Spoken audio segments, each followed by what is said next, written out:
하나님의 말씀 누가복음 12장 35절에서 40절입니다. 누가복음 12장 35절에서 40절 한 목소리로 합독하시겠습니다. 허리에 띠를 띠고 등불을 켜고 서 있어라. 너희는 마치 그 주인이 혼인집에 돌아와서 문을 두드리면 곧 열어주려고 기다리는 사람과 같이 되라. 주인이 와서 깨어 있는 것을 보면 그 종들은 복이 있으리로다. 내가 진실로 너희에게 이르노니 주인이 띠를 띠고 그 종들을 자리에 앉히고 나와 수종들리라.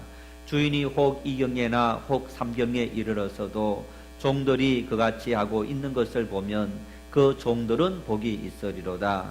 너희도 아는 바니 집주인이 만일 도둑이 어느 때에 이를 줄 알았더라면 그 집을 뚫지 못하게 하였느니라.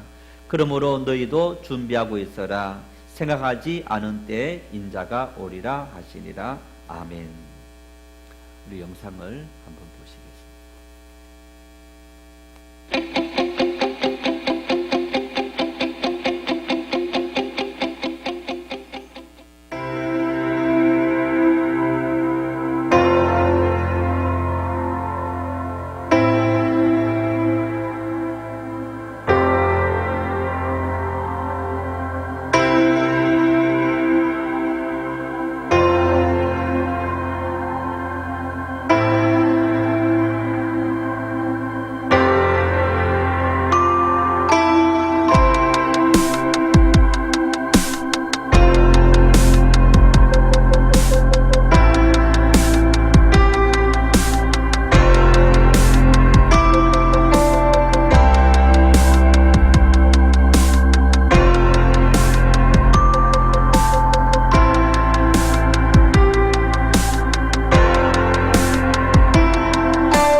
인터넷 서점 알라딘에서 한 달간 실시한 2019년 올해의 책 투표에서 방망래 이대로 죽을 순 없다.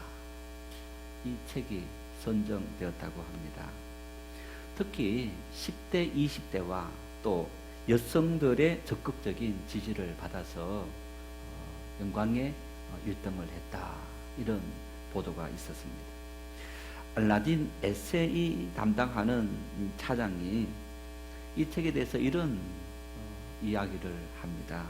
인생 역전의 주인공, 희망의 아이콘이 된 할머니의 긍정 에너지와 순수한 모습, 촌철살인의 명륜에 젊은 여성 독자들이 매료되었다.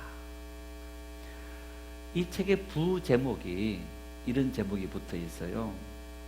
독보적 유튜버 방망래와 천재 PD 소녀 김유라의 말도 안 되게 뒤집힌 신나는 인생.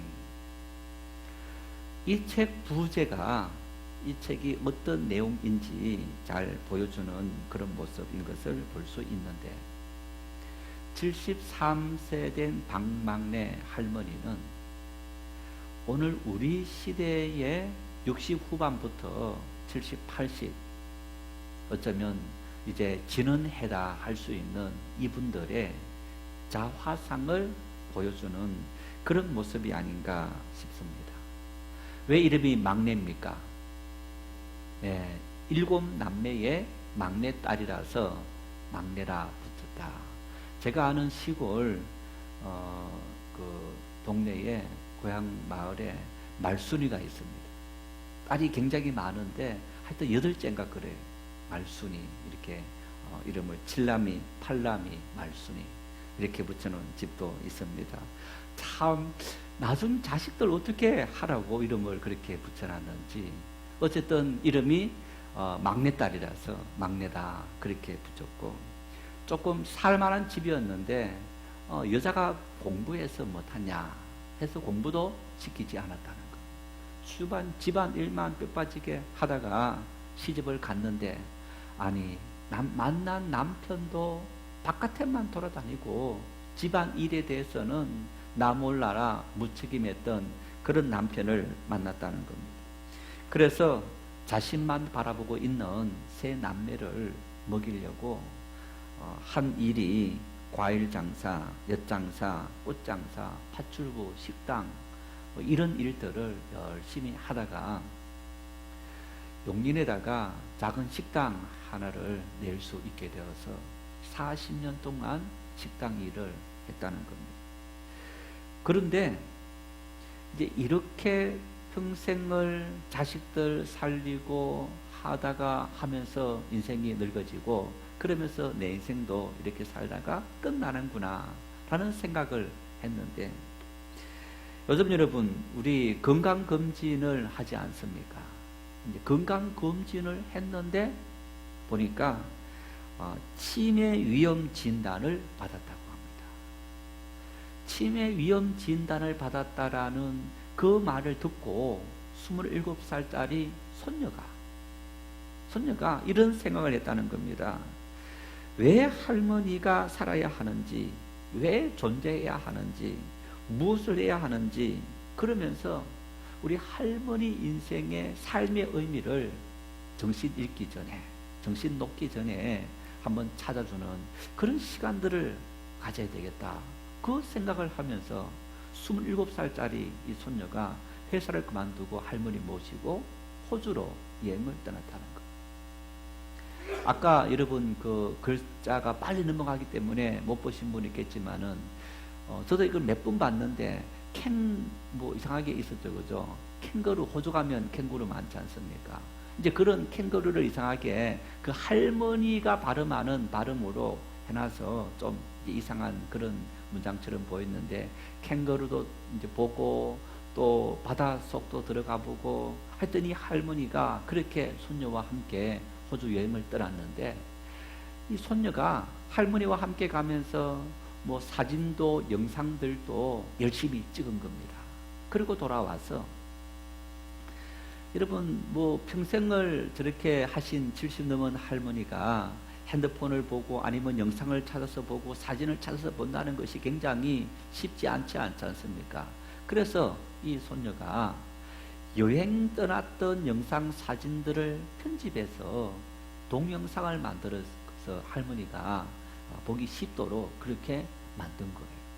이제 그렇게 하다가 이제 그걸 또 유튜브에 올려서 그러면서 이제 할머니가 좀 더 쉽게 보게 하고 이제 이런저런 뭘 하다가 또 이 할머니가 굉장히 이 뭡니까 그 미용 이렇게 화장 뭐 하는 이런 것들을 좀 이렇게 독특하게 하시는 그런 경향이 있다는 겁니다.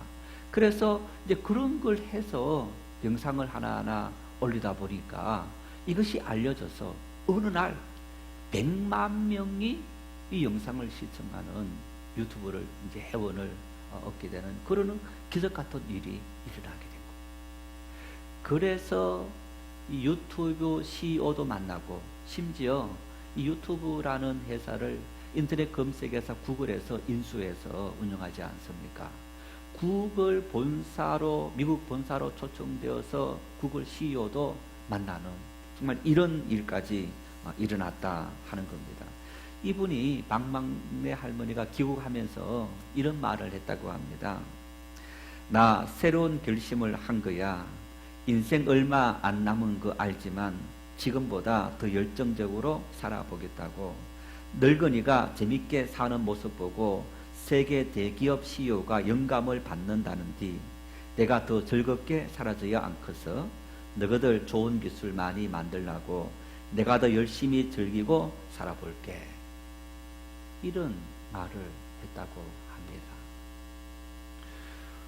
73세가 된 할머니가 어떻게 이런 결심을, 이런 다짐을 할 수 있을까? 정말 깜짝 놀라울 그러한 전환점입니다.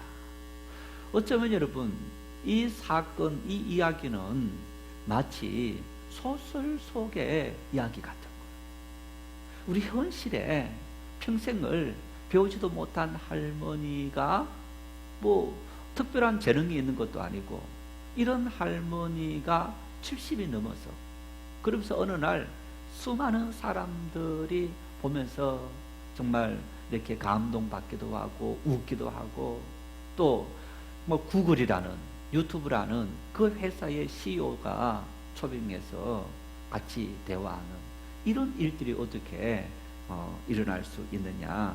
정말 인생 역전의 기적이 일어났다, 이렇게 말할 수 있습니다. 그렇습니다. 여러분, 우리 인생은 내일 우리의 삶에 어떤 일이 생길지 알 수 없는 것이 우리 인생입니다.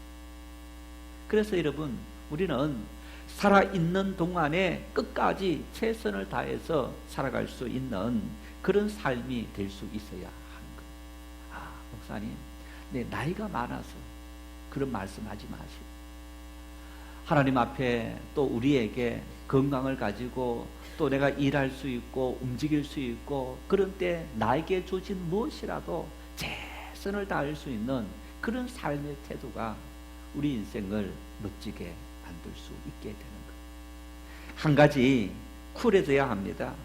나이가 벗설이 되지 말아야 합니다. 나이가 들어가면서 내 나이 대접 안 해주느냐 하지 마시고, 도리어 정말 젊은 이들을 맞춰주기 위해서 우리 열려있는 마음을 가지고 살아가게 되면 도리어 젊은 사람들이 나이 들었다고 밀어내지 않고 편안하게 살아갈 수 있는 그런 삶의 모습이 되어지는 거예요. 그래서 우리는 우리가 뒤집어 쓰고 있는 그런 명예, 나이, 또 우리의 삶의 어떤 모든 감투, 이런 것들을 다 벗어야만 거기에서 우리의 삶에 자유가 있고 또 인생의 역전 같은 그런 일들이 일어날 수 있게 된다. 이 방망래 할머니 이야기를 보면서 이런 생각이 들었습니다. 이분이 마치 이 땅에서 두 인생을 사는 것 같아요. 70까지의 그분의 생애가 정말 그분이 살아왔던 삶의 모습이라면, 호주 여행을 떠난 이후부터 그 이후에 이제 유튜브가 되어서 각종 영상도 올리고 뭐 초청받고 하는 그 삶은 저분이 마치 딴 세상에서 사는 것 같은 그런 모습을 느꼈습니다.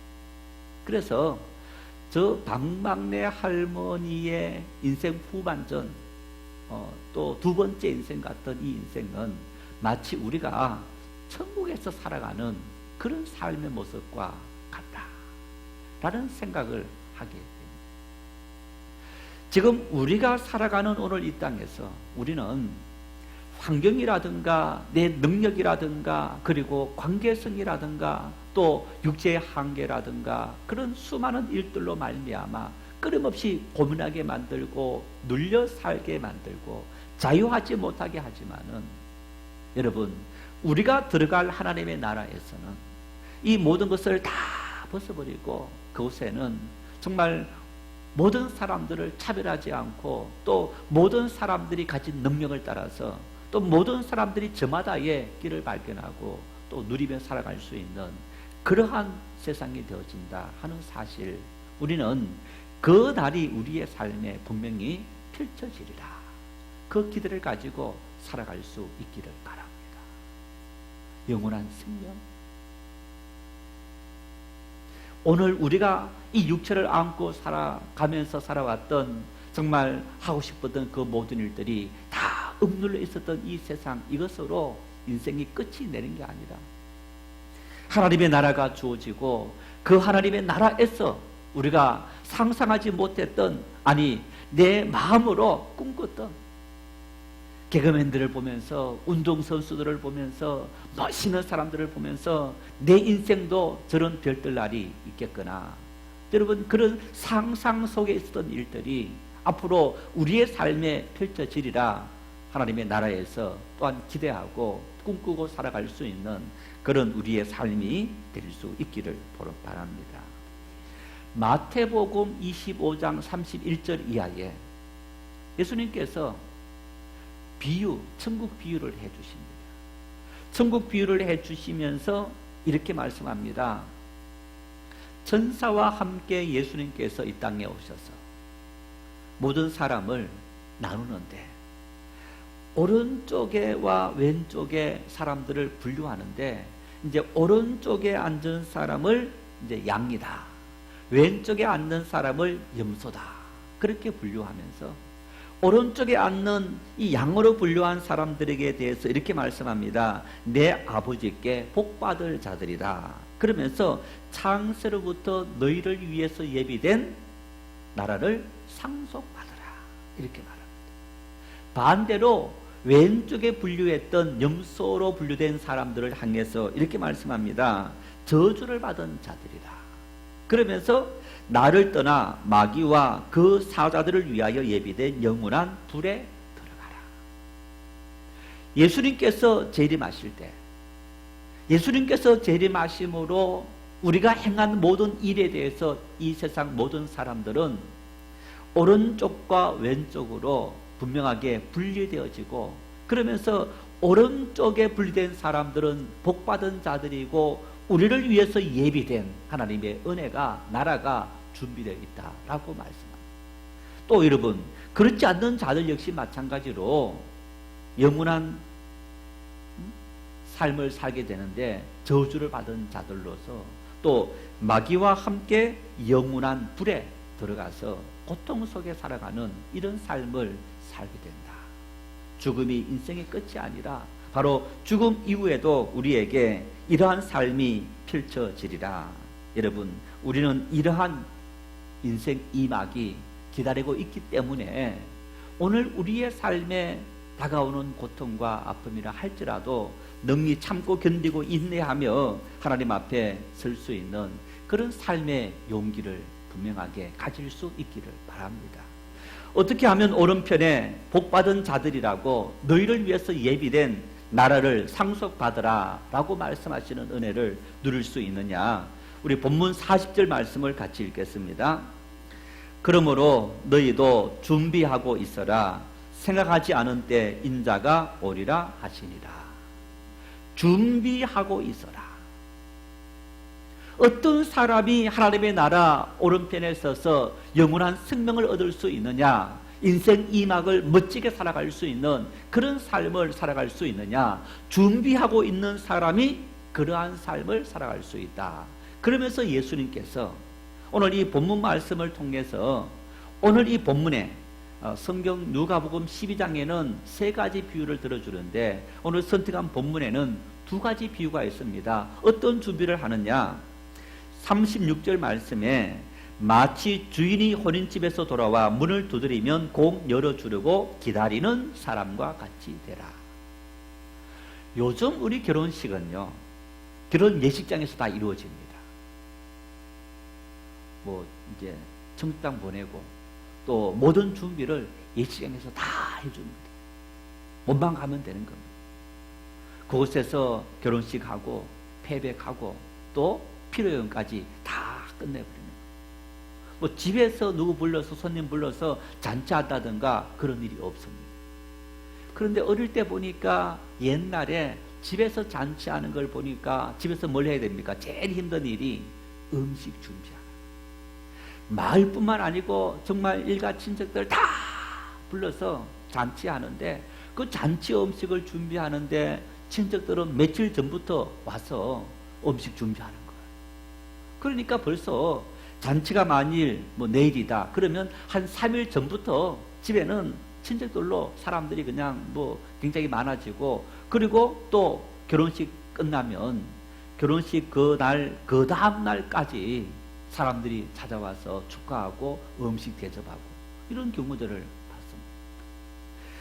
유대인들의 결혼식은 심지어 7일간 지속되었다고 합니다. 7일 동안 계속적으로 사람들이 와서 먹고 마시고 즐기고 이런 시간을 보냈고, 심지어는 어떤 경우에는 2주 동안 14일 동안 결혼식을 즐기는 이런 경우들도 있었다 하는 그런 기사를 볼 수 있습니다. 자, 그러면 이 집 주인이 자기가 아는 누군가의 결혼식이 있어서 갔습니다. 아니면 친척, 아주 친한 친척 집에 결혼식이 있어서 갔습니다. 물론 가기 전에 종에게 대략 내가 이때쯤 오겠다라고 말할 수도 있습니다. 그런데 가서 사람들을 만나고 이런저런 걸 하다 보니까 늦어졌어요. 아니, 주인이 오리라 했던 시간에 오지도 않고 계속적으로 시간이 늦어지는 겁니다. 심지어 하루 늦어진 거예요. 그러니까 기다리다가 종이 밤이 늦어지면서 자기도 모르게 에라 내일 오시겠지 하고 들어가서 잠을 잔다. 아니면 주인이 없는 기회를 타서 나도 놀러 가야지 하고 갔는데 그 사이에 만일 주인이 왔다. 어떤 일이 벌어지는 겁니까? 주인이 와서 문을 두드리는데도 아니 깊이 잠이 들어서 깨어날 생각조차 하지 않습니다. 아니면 그냥 어디 놀러 가서 사람이 없는 거예요. 이런 모습에 대해서 준비하지 못했을 때 그 종이, 그 집사인이 어떤 일이 생기겠느냐. 주인이 얼마나 화가 났겠습니까? 이 친구가 내가 없을 때 항상 이렇구나. 그런 생각하지 않겠습니까? 자기가 해야 될 주인이 올 때까지 지키고 있다가 주인이 왔을 때 언제든지 즉시 문을 열어주는 그러한 모습이 바로 준비하고 있는 사람의 종의 태도다. 우리가 그렇게 준비해야 된다. 그리고 39절 말씀에는요, 너희도 아는 바니 집주인이 만일 도둑이 어느 때에 이럴 줄 알았더라면 그 집을 뚫지 못하게 하였으리라. 준비하고 있다라는 이 말을 유비무환이다라고 말하는 것처럼 도둑이 어떤 집에 도둑 들어서 그 집 모든 물건들을 훔치려고 하는데 주인이 깨어 있으면, 주인이 도둑이 오는 것을 알고 있으면 도둑이 어떻게 훔쳐갈 수 있습니까? 이제 그런 것처럼 주인이 도둑이 오는 것을 철저하게 예비하는 그런 것들에 대해서 깨어있다라고 이야기하는 그런 모습들로 이야기합니다. 그래서 바울 사도는 데살로니가 전서 5장 2절 3절 말씀에 이렇게 말씀합니다. 주의 날이 밤에 도둑같이 이를 줄을 너희 자신이 자세히 알기 때문이다. 그들이 평안하다 안전하다 할 그때 임신한 여자에게 해산의 고통이 이름같이 멸망이 갑자기 그들에게 이르리니 결코 피하지 못하리라. 어느 날 갑자기 종말의 때에는, 예수님의 재림의 때에는 어느 날 갑자기 예고 없이 찾아오기 때문에 준비해 놓지 않는다면 이미 그때는 늦어버렸다. 그래서 준비하라는 얘기는 지금 당장, 지금 이 시간 어떤 일이 벌어진다 할지라도, 주님께서 오신다 할지라도 주님을 환영하고 맞이할 수 있는 그런 준비를 해놓아라 하는 이런 모습을 우리가 이 말씀을 통해서 확인할 수 있는 겁니다. 여러분, 이러한 일들은 우리가 이 말씀에서 우리의 삶에 불청객처럼 찾아오는 이런 일들에 대해서 우리나라, 이제 요즘 젊은 세대는 잘 모르지만은 6.25 세대는 아마 잘 알 겁니다. 우리가 중고등학교 다닐 때도 6.25 때가 되면 전쟁 영화를 학교에서 많이 보여주면서 6.25 전쟁 영화를 참 많이 봤는데, 이제 그 이후에는 학교에서 벗어난 다음에는 별로 본 적이 잘 없는 것 같아요. 1950년 6월 25일 새벽 4시 북한군이 쳐들어갔다. 그런데 그날은 주일날이었고, 자, 군인들이 토요일 저녁에 다 외박하고 전쟁의 낌새도 우리나라가 전혀 알아채지 못했고 미군도 철수했고, 북한은 전쟁 준비를 하고 있었는데 우리는 우리나라를 지켜줬던 미군도 철수시키고, 그러면서 우리 안에서 그저 진보니 보수니 또 공산주의니 자유주의니 하면서 그런 논쟁 속에 있었던 우리들의 모습. 북한이 쳐들어오면서 하루아침에 서울이 함락되어지고 낙동강까지 밀리는 그런 상황이 되어진 거예요. 전혀 준비하지 않았다. 내려오는 것도 몰랐고 뿐만 아니라 북한의 탱크를 맞이할 수 있는 또 대할 수 있는 그런 무기 같은 것도 전혀 준비되지 않는 그런 무방비 상태가 되어진 거예요.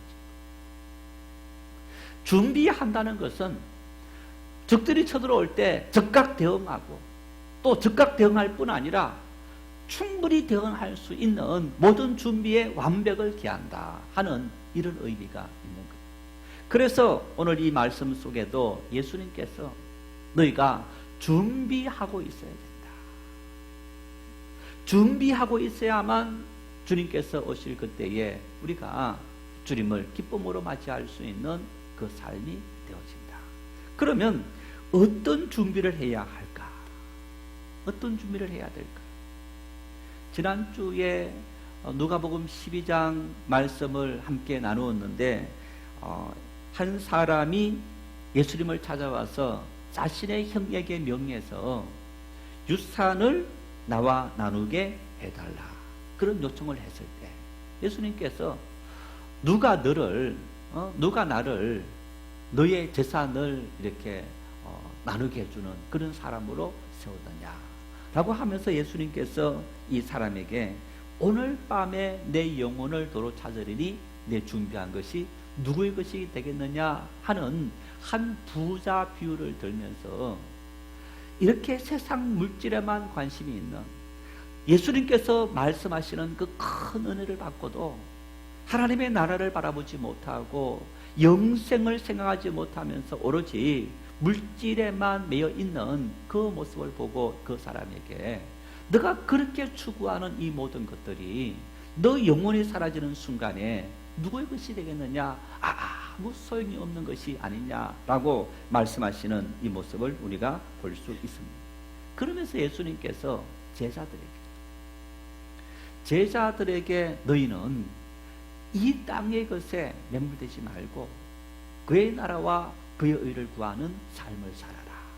그러면서 마태복음 6장에도 나와 있습니다마는 예수님이 그렇게 말씀합니다. 너희가 먼저 그의 나라와 그의 의를 구하라. 그리하면 이 모든 것을 더하시리라. 이 모든 것이라는 얘기는 공중의 새들을 먹이시고 들의 백합화를 입히시는 하나님께서 하물며 너희일까 보냐? 너희가 너희들에게 주어진 삶을 열심히 살아가고 너희들에게 주신 능력을 따라서 살아가면 하나님은 공중의 새들도 먹이고 들의 백합화도 입히시는 그 하나님께서 하물며 너희들을 벗기시고 너희들을 굶주리도록 만드시겠느냐? 아무 염려하지 말고 너희들의 모든 삶들을 다 맡기고 하나님의 나라 그 일을 위한 삶을 살아갈 때 하나님께서 너희의 모든 삶을 친히 인도해 주시리라. 이렇게 말씀하시는 그런 모습을 볼 수 있는 것. 이러한 삶을 살아가는 하나님의 나라와 그 의를 위해서 살아가는 이런 권면을 하신 예수님의 이 말씀. 그 말씀 속에서 우리가 준비한다. 그 준비해야 되는 구체적인 것을 우리가 어떤 것으로 이해를 해야 할까? 바울과 실라가 빌립보에서 복음을 전하다가 귀신 들린 여종 한 사람을 만났습니다. 이 귀신 들린 여종이 계속 바울과 실라를 따라다니면서 이 사람들은 지극히 높은 하나님의 종으로서 구원의 길을 너희에게 전하는 자들이다. 자, 이 여종이, 점을 치는 여종이 하는 이 말은 100번 옳은 말인 거예요. 문제는 자, 귀신 들린 여자이니까 사람들에게 바울 사도와 실라가 복음을 전하고 만나서 이야기하고 뭘 하는 곳곳 다니면서 계속 중얼중얼 소리 치면서 해방을 얻는 거예요. 도저히 견디다가 참을 수 없어서 이 여종에게서 귀신을 쫓아내준 거예요. 문제는 귀신 들린 여종이 용하게 점을 잘 쳤는데 그 주인이 여종이 점을 쳐서 많은 수익을 가져줬는데 귀신을 쫓아내 버리니까 점을 칠 수 없게 되고 수익이 없어지게 된 거예요. 그래서 바울과 실라를 고발한 겁니다. 고발해서 빌립보 감옥에 갇혀지게 되었고, 감옥에 갇혀서 바울과 실라가 한밤중에 하나님을 찬미했더라, 기도하고 찬미했더라. 그 소리를 감옥에 갇혀 있는 다른 사람들도 함께 듣게 되었다라고 합니다. 그런데 찬미했을 때 갑자기 큰 지진이 나고 옥문이 다 열리고, 심지어 감옥에 갇힐 때 여러분 옛날에 이렇게 이런저런 걸 해서 채워놓지 않습니까? 뭐 손목을 이렇게 묶어놓든지 아니면 목에 이렇게 세워놓든지, 이제 그렇게 해놓았는데 그 모든 것이 다 풀려지게 되었더라. 큰 지진 소리에 갑자기 간수가 와서 보니까 문이 다 열려 있습니다. 죄수들이 보이지 않습니다. 모든 책임이 나에게 돌아온다 생각하고 이 간수가 스스로 목숨을 끊으려 할 때 바울이 보다가 목숨을 끊지 말아라, 우리가 다 여기 있다. 그 소리를 듣고 이 간수가 바울 사도에게 이렇게 질문합니다. 선생들이여, 내가 어떻게 하여야 구원을 받으리까? 내가 어떻게 해야? 당신들을 보니까 아마 이 간수도 바울과 실라가 하나님을 찬미하던 것을 분명히 들었고 이들이 어떤 인물인 줄 알았을 겁니다. 그런 것을 알고 이런 큰 지진이 일어나고 그리고 그들이 있는 모습을 보면서 내가 어떻게 하면 당신들처럼 구원을 받을 수 있습니까? 라고 물었을 때 바울이 이 간수에게 이렇게 말합니다. 사도행전 16장 31절 함께 읽겠습니다. 이르되 주 예수를 믿으라, 그리하면 너와 내 집이 구원을 얻으리라 하고, 주 예수를 믿으라, 그리하면 너와 내 집이 구원을 얻으리라. 너가 구원을 얻기 위해서 오직 한 가지, 주 예수 그리스도를 믿으라. 너 자신을 믿는 것이 아니고, 너 자신의 능력이나 가진 재물을 믿는 것이 아니고, 우리 가정의 배경이나 내 부모의 능력이나 내가 가진 지식을 믿는 것도 아니고, 내가 가난할 때 내 모든 필요를 채워줄 그런 정부, 힘 있는 정부를 내가 믿는 것도 아니고, 2000년 전 인류를 구원하기 위해 이 땅에 오신 예수 그리스도, 하나님의 아들이신 예수 그리스도, 그분을 믿을 때 너희가 구원을 얻게 된다. 예수님을 믿을 때.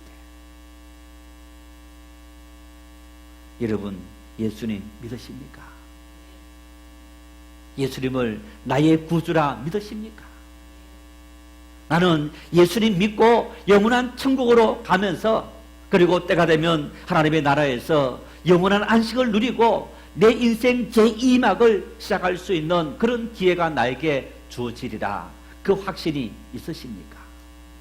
내가 오늘 당장 죽게 되더라도 나는 아무런 후회하지 않고 나를 위해서 예비된 하나님의 나라에 들어가리라 믿으십니까? 만일 이 믿음이 없다면 우리가 지금까지 하나님 앞에 예배해왔던 이 모든 것이 다 헛것입니다. 너희는 나를 누구로 아느냐? 예수님께서 제자들에게 물었을 때 베드로가 주는 그리스도시요 살아계신 하나님의 아들이십니다 라고 고백했을 때 예수님께서 바요나 시몬아, 내가 복이 있도다 라고 말씀하십니다. 주는 그리스도시요 살아계신 하나님의 아들이십니다. 내가 그 사실을 믿습니다. 너희는 예수 그리스도를, 너희는 나를 누구라 하느냐? 오늘 여러분들은 2000년 전 이 땅에 오신 예수 그리스도를, 그분을 누구라고 믿으시는 거예요? 그분은 바로 하나님의 아들이시며 나의 구세주이십니다. 그 사실을 확실히 믿을 수 있기를 바랍니다. 이것이 바로 준비하는 신앙인의 태도라는 얘기입니다. 내일 믿겠다, 다음에 믿겠다가 아니고 지금 당장 내일을 알 수 없는 인생을 살기 때문에 지금 당장 주는 그리스도시요 살아계신 하나님의 아들이십니다 라는 그 사실을 우리가 믿어야만 하나님의 나라, 영원한 천국에 들어갈 수 있는 하나님의 은총을 누린다는 사실을 확실히 믿을 수 있기를 바랍니다. 그리고 이 믿음은 단순히 하나님의 나라 미래적인 차원에서만 구원이 있는 것이 아닙니다. 누가복음 4장 18절 19절에 이렇게 선언합니다. 우리 함께 읽겠습니다. 주의 성령이 내게 임하셨으니 이는 가난한 자에게 복음을 전하게 하시려고 내게 기름을 부으시고 나를 보내사 포로된 자에게 자유를, 눈먼 자에게 다시 보게 함을 전파하며 눌린 자를 자유롭게 하고 주의 은혜의 해를 전파하게 하려 하심이라 하였더라. 이 말씀을 전인적인 구원이다 이렇게 말할 수 있어요. 전인적인 구원이란 무슨 얘기입니까? 이 구원의 영역이 영과 육이라는 것을 구분해서 영혼의 구원이다라는 차원만 있는 것이 아니고 전체 모든 육체의 오늘의 삶과 그리고 영의 내일의 삶에 있어서도 우리의 모든 구원이 한꺼번에 일어나는 그런 하나님의 은혜가 우리 속에 있게 된다. 여러분, 나이가 50 넘어가면서 몸에 병이 하나도 없는 사람 있습니까? 물론 그런 사람들이 조금 있겠지만은 50만 넘어가면 다 몸에 이런저런 검사해보면 약한 부분이 생기는 거예요. 60, 70이 넘어가면 그 약 안 드시고 사는 분들이 찾아보기 어려울 정도로 적은 겁니다. 의학이 발전해서 그런 약을 드시면서 우리 몸의 어떤 건강을 지키기 위해서 그래서 우리가 조금 더 길게 살아가는 거예요. 아무리 돈이 많고 지식이 많고 권력이 많아도 인생을 살아가면서 고민 없이 걱정 없이 염려 없이 살아가는 사람은 아무도 없는 거예요. 문제는 뭐냐? 인생이라는 육체를 입고 살아가는 인생이라는 것은 때가 되면 질병이 오고 고민이 오고 갈등이 오고 아픔이 오고 상처가 오고 이런 일들이 끊임없이 다가오는 거예요. 마치 어떨 때는 뜨거운 바람이 오고 어떨 때는 차가운 바람이 오고 어떨 때는 바람이 없을 때도 있겠지만은 그런 것처럼 우리의 삶에는 이런 일들이 끊임없이 비일비재하게 다가오는 겁니다. 이런 삶을 살아갈 때 중요한 것이 뭐냐? 우리 마음의 태도입니다. 어떤 마음을 가지고 삶을 살아가느냐? 아, 인생은 그런 거야. 하나님께서 나와 함께 하시고 그 하나님께서 때를 따라서 내 모든 삶을 친히 인도하시리라. 그런 신앙의 확신이 있는 사람들은 나에게 닥쳐온 삶의 고통과 아픔, 절망에 내몰되어지고 넘어지지 않고 이길 수 있는 힘과 능력을 갖게 되는 그런 믿음의 삶을 살아갈 수 있게 되는 거예요. 용기를 갖고 살게 되고 기쁨과 감사함으로 살아갈 수 있는 그런 능력을 얻게 되는 거예요. 그래서 믿음이라는 것은 전인적인 구원이라는 거예요. 하나님께서 필요로 하실 때에 우리에게 기적 같은 인생 역전의 드라마를 일으켜주시면서 병에서 고쳐주시기도 하고 하루아침에 벼락부자를 만들어 주실 수 있는 분이십니다. 그러나 여러분, 그래야지 아니하실지라도 하나님은 나의 하나님이 되셔서 내 모든 삶을 친히 인도하시고 나를 영원한 처소에 인도하시면서 그리고 내가 이 땅에서 주를 위해서 당했던 그 모든 핍박에 대해서 그리고 순교에 대해서 하나님은 하나님의 나라에서 충분히 갚아주시리라. 그 믿음을 가지고 사는 것이 오늘 하나님을 믿는 그리스도인의 삶의 모습이다. 이런 준비가 되어 있느냐? 여러분, 이런 준비 되어 있으십니까? 오늘 하나님의 나라가 임할지 내일 하나님의 나라가 임할지 아무도 알 수 없는 이때에 우리는 이러한 준비를 가지고 만발의 준비가 되어 있는 그런 그리스도인의 삶을 살아가고 있느냐? 한번 따라하십시다. 주는 그리스도시요 살아계신 하나님의 아들입니다. 내가 믿습니다. 내가 주님은 그리스도시요 살아계신 하나님의 아들이십니다. 여러분, 그 사실을 확실히 믿고 그리고 오늘 우리의 삶을 통해서 그 믿음의 고백이 내 가슴 속에 심어질 수 있기를 바랍니다. 그래서 하나님 안에서 감사하고 기뻐하며 기도하며 살아가는 그리스도인의 삶의 모습, 이 모습 속에서 하나님의 나라가 임하게 되고, 그러면서 우리가 준비된 그리스도인들로서 우리를 위해서 새로운 인생 임하기 열려진다 할지라도 그것은 우리가 이상한 일이 아닌 당연한 일로 받아들일 수 있는 그런 삶을 살아갈 수 있게 됩니다. 어떤 일을 여러분의 삶에 가장 중요한 일로 여깁니까? 목사님, 목구멍이 포도청입니다. 이래야만 내일 먹을 수 있고, 이래야만 내 인생 노생활 보장할 수 있고. 여러분, 그러면 20년, 30년, 40년 살다 죽고 끝입니까? 영혼은 천국이 있는 거예요. 그 나라는 어떻게 준비합니까? 일에 무엇이 가장 중요하냐? 우리가 선택하며 살아가야 되는데 우선순위를 어디에 두느냐? 하나님의 나라, 그 의를 우리의 삶에, 믿음을 우리의 삶의 우선순위로 두고 살아갈 때 전능하신 우리 하나님께서 이스라엘 백성 광야 40년을 만나와 메추라기를 먹이시고 인도하시던 것처럼 우리 인생 70년, 80년의 삶을 능히 인도해 주시고 하나님의 영원한 땅 가나안으로 아름답게 인도하시는 줄 확실히 믿을 수 있기를 바랍니다. 그겁니다. 이 성탄에 우리를 찾아오신 예수님은 우리에게 그 믿음을 주시기 위해서, 그 은혜를 주시기 위해서 이 땅에 오셨다. 우리가 그 주님을 내 인생의 가장 최고의 기쁜 소식, 구원의 소식, 그 사실로 받아들이고 믿고 의지하고 주님과 함께 이 험한 세상을 기쁨으로 걸어가다가 어느 날 불청객처럼 찾아오는 인생의 죽음 앞에 기쁨으로 또한 주님 앞에 설 수 있는 준비된 그런 그리스도인으로 하나님 앞에 설 수 있는 그런 축복이 여러분의 생애와 또 여러분의 가족들의 모든 삶에 임할 수 있기를 축원합니다.